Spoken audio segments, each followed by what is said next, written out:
August 2nd. సరేనా, ఇదంతా okay. Music ఎక్కడ? మ్యూజిక్ మామూలుగా మ్యూజిక్ ఏంటంటే నేను ఒక మధ్యతరగతి మ్యూజిక్ డైరెక్టర్ దగ్గరికి వెళ్ళాను. అంటే 2-3 సినిమాలు చేసిన వాళ్ళు 40 లక్షలు 50 లక్షలు మాకు మ్యూజిక్ రైట్స్ ఇచ్చాయి ఈ విధంగా చెప్తున్నారు వాళ్ళు. సో వాట్ హ్యాపెండ్, నాకు అనిపించింది నా బడ్జెట్ 20 లక్షలు, కోటిలో మ్యూజిక్ 20 లక్షలు, 20 లక్షల్లో మ్యూజిక్ అయిపోవాలి.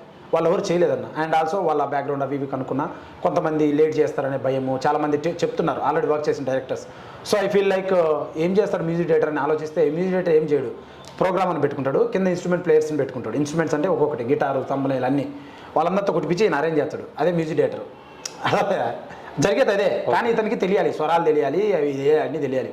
సో ఇదే కదా మనం ఎందుకు చేయలేమని కొంచెం అనాలిసిస్ చేసి ఆలోచించి ఒక పెద్ద స్టూడియో హైర్ చేసుకొని ఒక ప్రోగ్రామ్ అని పెట్టుకొని అండ్ ఇన్స్ట్రుమెంట్ ప్లేయర్స్ని పిలిపించుకొని నేను మ్యూజిక్ కొట్టుకున్నాను.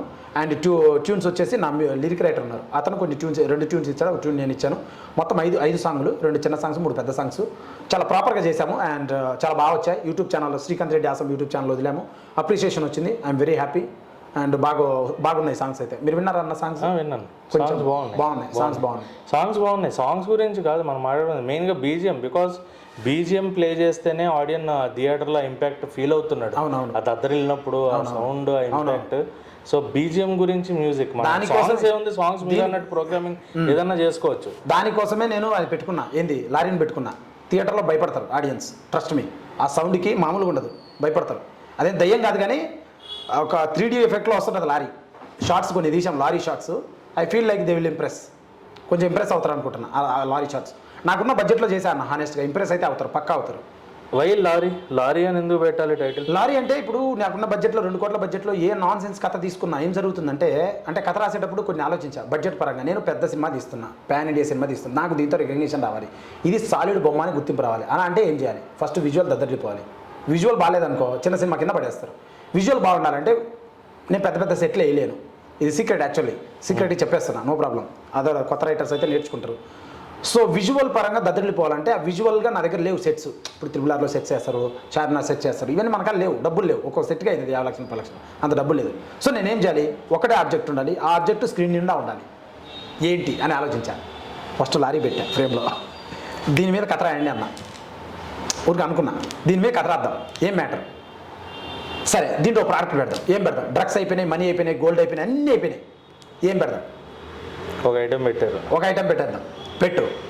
ఇప్పుడు దీనికి ఏంది ఇంపార్టెన్స్ అని గ్యాంగులల్లి మొత్తం సాలిడ్ అంటే స్టోరీ చెప్పేస్తున్నా, పవర్ ప్యాకెట్ స్టోరీ చెప్పి ఇట్టు కొట్టేవాడే మొగోడు. నేను కొడుతున్నా చూడండి. మొత్తం స్టోరీ చెప్పొచ్చు కదా,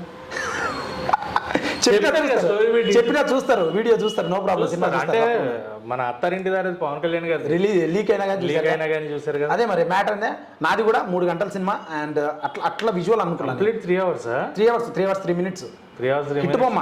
Arjun Reddy, RRR, animal hit బొమ్మ రాసి పెట్టుకోండి.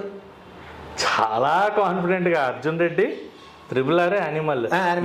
వాటి మూటి కన్నా నిజం చెప్తాను, అవి డిఫరెంట్ కోణాలు, వేరేటి కోణాలు.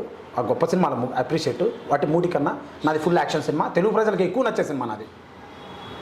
ఇంత కాన్ఫిడెంట్గా చెప్తున్నారు, కామెంట్స్ చాలా నెగిటివ్గా పడతాయేమో. ఇప్పుడు పడండి, no problem, let it be, I'll take it, I'm ready. తీసుకుంటానా? ఖచ్చితంగా తీసుకుంటా. మంచి జరిగినా నాదే, చెడు జరిగినా నాదే, తీసుకుంటా నేను.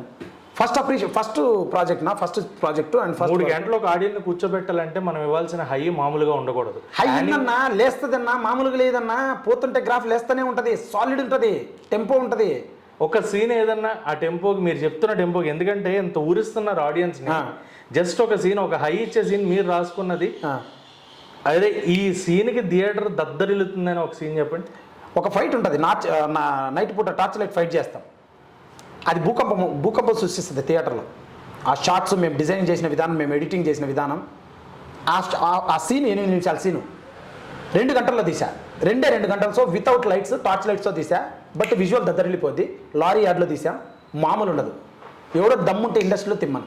నేను తీసా కాబట్టి గర్వంగా చెప్తున్నా. రేపు సినిమా చూసినా కూడా మీరు చెప్తారు, అది 3 రోజులు తీస్తారు పెద్దవాళ్ళు, 3 రోజులు 4 రోజులు 5 రోజులు తీస్తారు. నేను 2 గంటల్లో 8 నిమిషాల ఫైటు టార్చ్ లైట్స్తో లారీ యార్డ్లో తీసా, దద్దరిల్లిపోద్ది ఆ ఫైట్.